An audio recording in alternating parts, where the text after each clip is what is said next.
Welcome back to our daily Bible study. I am Matthew Gage, pastor at Faith Baptist Church. Also see some of my stuff at my personal website, baptistbasics.org.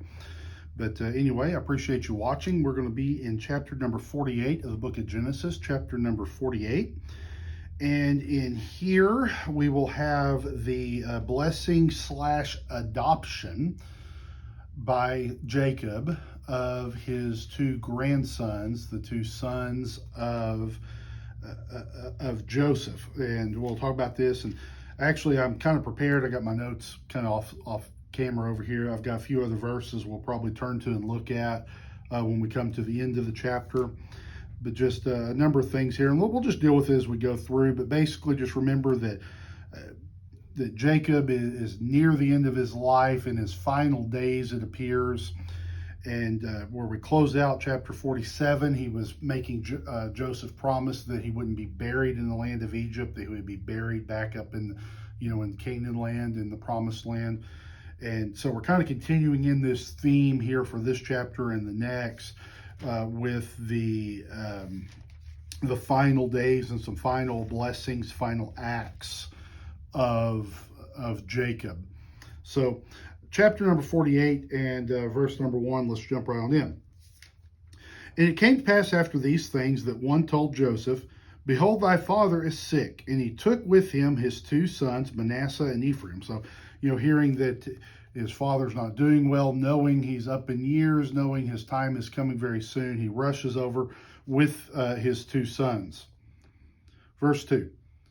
And one told Jacob and said, "Behold, thy son Joseph cometh unto thee." And Israel strengthened himself and sat upon his bed. Remember, of course, Jacob and Israel here, two names, same person, used interchangeably.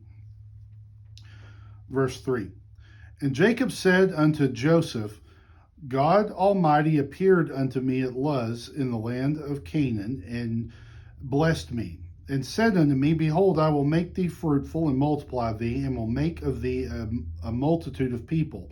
And I will give this land to thy seed after thee for an everlasting possession." So he starts out by retelling the story of how those promises made to Abraham, reiterated through Isaac, and now reiterated and promised through Jacob.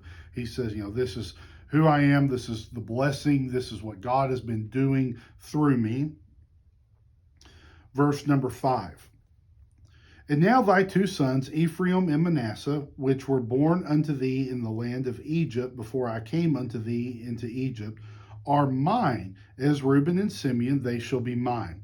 So his first thing he's going to say here is that these two boys that Joseph has brought with him here, they're Joseph's two offspring.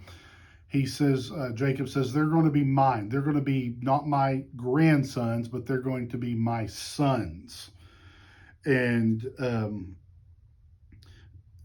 just the same as Reuben and Simeon, any of the other boys, he said they're going to have the same status as one of the natural born children to him. Verse 6, and thy issue, which thou begettest after them, shall be thine, and shall be called after the name of their brethren in their inheritance. So he's saying that, the rest of the kids that come out, any other kids that come out from them, they're going to be under these two. They're going to be part of these two. So let's talk about this real quick when he's doing this before I go too much further. Yeah, let's go ahead and deal with this here. So Jacob has 12 sons, and now he is adopting two more sons. So that gives him, I guess you could say, a total of 14 sons. How do we get 12 tribes of Israel, you may be wondering, and maybe you've already kind of been doing that math in your head along the way. It's a pretty simple thing to explain and to understand. First off is that Joseph, though he is counted, he's one of the 12 sons, he does not have a tribe. There's not a tribe of Joseph. So Ephraim and Manasseh become two tribes. So basically you take Joseph and he becomes two tribes. So that makes 13 tribes. So basically just take Joseph out of the 12 sons plus these two grandsons that he is adopting as sons. take Joseph out, that leaves 13. Well, now you have 13 tribes of Israel. How do you get down to 12? Well, it's pretty simple on that case too. The tribe of Levi is the key. The 12 tribes of Israel are going to take possession of the land of Canaan here in centuries from this point. They're going to go in and take possession of the land and resettle and reconquer it. But the tribe of Levi does not inherit land. They are the priestly tribe. They have a special place. They have some cities and some things designated for them, but they don't have a region given to them like the other tribes, an allotment of land in the promised land. So they're different. So oftentimes when you hear the 12 tribes of Israel, the one that's left out is the tribe of Levi. Now, it's an interesting study. I'll just leave it to you if you want to go study this. There's different lists of the 12 tribes, and sometimes they're listed a little bit differently. It's an interesting study, but basically the simple answer as to how do you get 12 tribes of Israel is the 12 sons of Israel. Joseph becomes 2 tribes in taking out, and then he's not counted. So that gives 13 portions. And then you take out the tribe of Levi, which leaves you with 12. So hopefully that makes sense to you, but I just wanted to cover that real quick. So let's see here. Verse number 7. Jacob still speaking here. And as for me, when I came from Padan, Rachel died by me in the land of Canaan in the way, when yet there was but a little way to come under Ephrath. And I buried her there in the way of Ephrath. The same is Bethlehem. So just reiterating, this is where your mother died. She died, basically saying, she didn't have time to have more kids. She died young. And so I'm kind of, claiming these offspring to be offspring of her. I think that's part of his explanation that's being given there. Verse 8. And Israel beheld Joseph's sons and said, who are these? And Joseph said unto his father, they are my sons, whom God hath given me in this place. And he said, bring them, I pray thee, unto me, and I will bless them. So Joseph has brought his 2 sons, and Jacob is prepared to bless them, similar to what Isaac did to Jacob and Esau. And then this same thing is going to be carried out when we get to the next chapter. There's going to be blessings giving out to all the brothers. But right here, he's going to especially bless him. So like I say, he's basically in this process, he's adopting them to not be his grandchildren, but to be his children. Verse number 10. Now the eyes of Israel were dim for age, so that he could not see. Must have been a hereditary issue. Remember, Isaac had the same issue. He couldn't see very well, but Jacob has the same malady. Continuing. And he brought them near unto him, and he kissed them and embraced them. And Israel said unto Joseph, I had not thought to see thy face, and lo, God hath showed me also thy seed. What a wonderful statement right there. He's saying, I never thought I'd see you again, but now I see you, I see your children. Just what a blessing this is, that not only are you restored to me, but the family continuing on, and the kids and the prosperity, just those things. I think that's a wonderful, wonderful statement. Kind of the heart of a grandpa coming out in there. Verse 12. And Joseph brought them out from between his knees, and he bowed himself with his face to the earth. So getting his sons prepared to present them for the blessing. Verse 13. And Joseph took them both, Ephraim in his right hand toward Israel's left hand, and Manasseh in his left hand towards Israel's right hand, and brought them near unto him. So like I say, you got to picture this. You have Jacob on one side. Okay, tell you what, as you're watching this, you be Jacob, and we'll illustrate this. So as he comes up in his Joseph with his right hand, on his right hand side, he has brought Ephraim. He's the younger of the 2. On his left hand, he has Manasseh. So Ephraim, Manasseh. Now, if the way you are watching here, from that would be Jacob's perspective, who's on your right hand side? Why, that would be Manasseh. Manasseh is the oldest. he's the one that should receive the greater blessing because he is the firstborn. So he is on Jacob's right-hand side. So you can see all this illustrated out. He's on Joseph's left, but for Jacob, he's going to have the right-hand side. That would be the place of preeminence. So as Joseph has Ephraim on his right, Manasseh on his left, that's reversed for Jacob. You got to see this in your mind to understand what's about to happen. So Jacob has Manasseh on his right-hand side, and on his left-hand side has Ephraim.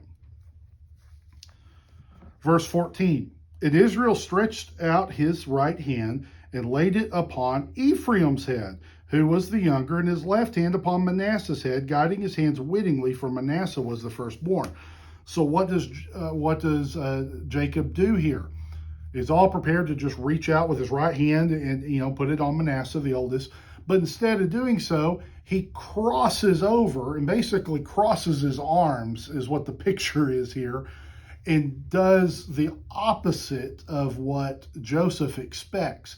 Instead of placing his right hand, the place of preeminence, on the firstborn son Manasseh, he puts it on Ephraim's head. And like I say, crossing his hands. It's kind of hard for me to illustrate. If I had another person here, hopefully as you're watching this, you can kind of see how that's playing out from your side. You imagine reaching out and you're crossing your arms. And when you're doing that, your right hand would be on my right hand right here, which would be on Ephraim. And then your left hand would be crossed over here onto Manasseh, the firstborn. So the place of preeminence is gone to the younger son. And you'll note that's not an accident. He did it on purpose. And in spite of his bad eyesight, he knows what he's doing and does this on purpose. Verse 15. And he blessed Joseph and said, God, before whom my fathers Abraham and Isaac did walk, the God which fed me all my life long unto this day, the angel which redeemed me from all evil, bless the lads, and let my name be named on them in the name of my fathers Abraham and Isaac, and let them grow into a multitude in the midst of the earth. So this blessing that's given out, this kind of formal adoption deal that's taking place now. You'll remember here Joseph is laying down. I don't think he sees this. He's kind of bowed down in reverence to his father. He's kind of back there. It's not like he can reach out and grab Jacob's hand and put it where he's supposed to. But the blessing here, going down to Joseph and his children. Verse 16 is very interesting. It talks about the angel that redeems there. That appears to be another picture of Christ or God there. So that's a neat little deal. I don't want to take the time to get off into that. I think that this distract us from everything that's going on here. Verse 17. And when Joseph saw that his father laid his right hand upon the head of Ephraim, it displeased him. And he held up his father's hand to remove it from Ephraim's head unto Manasseh's head. So Joseph looks up in the middle of this ceremony and says, wait a minute, my father's got his hands crossed. That's not right. He's got his head. I'll fix this. The poor old man, he can't see very good. He's just made a mistake. So he reaches out to pull the hand off of off Ephraim to put it on Manasseh's head, where that right hand, according to Joseph, should have belonged, the place of preeminence, to the firstborn son. Verse 18. And Joseph said unto his father, not so, my father, for this is the firstborn. Put thy right hand upon his head. Verse 19. And his father refused and said, I know it, my son, I know it. He also shall become a great people, and he also shall be great, but truly his younger brother shall be greater than he, and his seed shall become a multitude of nations. So he's saying, no, I did this on purpose. Now this is some kind of divine foresight, revelation given to Joseph here, or to Jacob, in doing so, and saying that Ephraim and his descendants will be greater than the descendants of Manasseh, something that will bear out in the history of the tribes of Israel, the children of Israel. Continuing, verse number 20. And he blessed them that day, saying, in thee shall Israel bless, saying, God make thee as Ephraim and as Manasseh. And he set Ephraim before Manasseh. And Israel said unto Joseph, Behold, I die, but God shall be with you and bring you again unto the land of your fathers. Moreover, verse number 22, moreover, I have given to thee one portion above thy brethren, which I took out of the hand of the Amorite with my sword and with my bow. So, like I say, Israel said, I didn't make a mistake. Here's the blessing. Ephraim is going to be greater than Manasseh. I'm placing my right hand on him. He's going to be greater.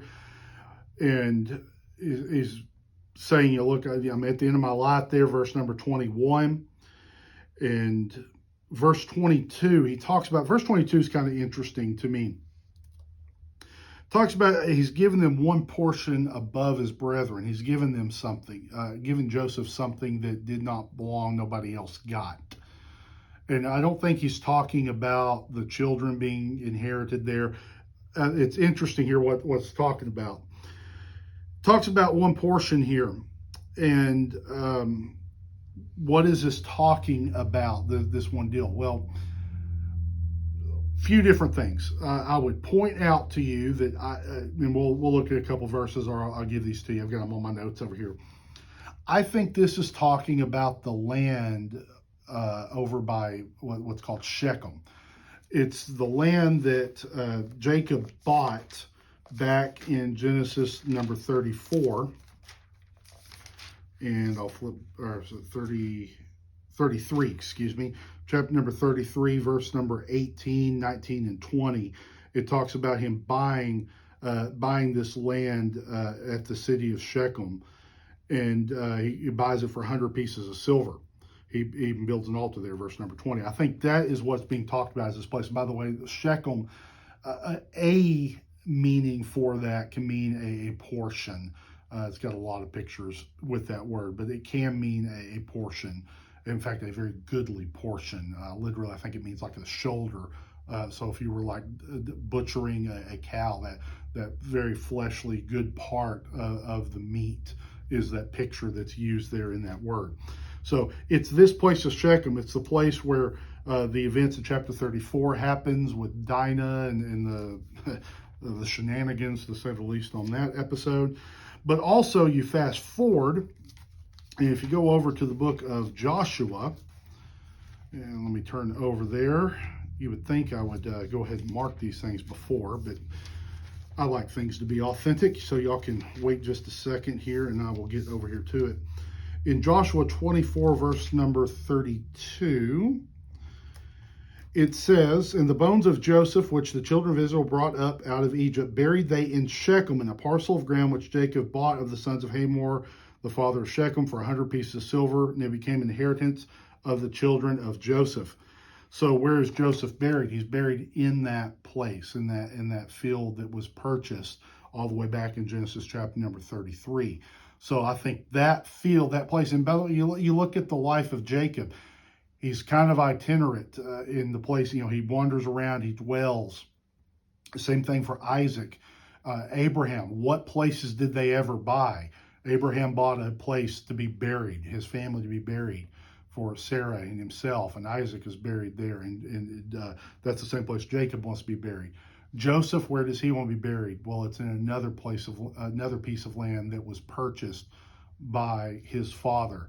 So it's interesting to think the only two places that I can recall, looking back, that they actually bought the land become graveyards and become burying places. So anyway, that's an interesting deal there you can look at. And by the way, I'm going to fast forward to one other place here. When we talked about this event where in this process of adoption that the younger becomes superior to the elder in placing Ephraim over Manasseh, in the book of Hebrews, chapter number 11, verse number 21, says, By faith Jacob, when he was dying, blessed both the sons of Joseph and worshiped, leaning upon the top of his staff. So it ties this event with faith, that he's believing what God revealed, that truly the younger would be superior to the elder. And so he acted upon that revelation by God and it played out that he trusted in God that it would be so. So this is the faith that, in building back again, this is the development of Jacob's faith. And you see that still here. He talks about the promises of God. He talks about the faith in God. He talks about the, what God did for him. And now his actions are forward facing, believing that God would truly bring these things to pass. So wonderful, wonderful look at the growth of the faith of Jacob in these events. So anyway, there we go. We've got Jacob right here at the end of his days, and we'll get to his passing in the next chapter and some of his final acts. And we're getting pretty close, a couple of chapters away from wrapping up the book of Genesis. So anyway, we'll call that good for today. Wrap up chapter number 48. Thank you for watching. I hope it's been a help and a blessing to you.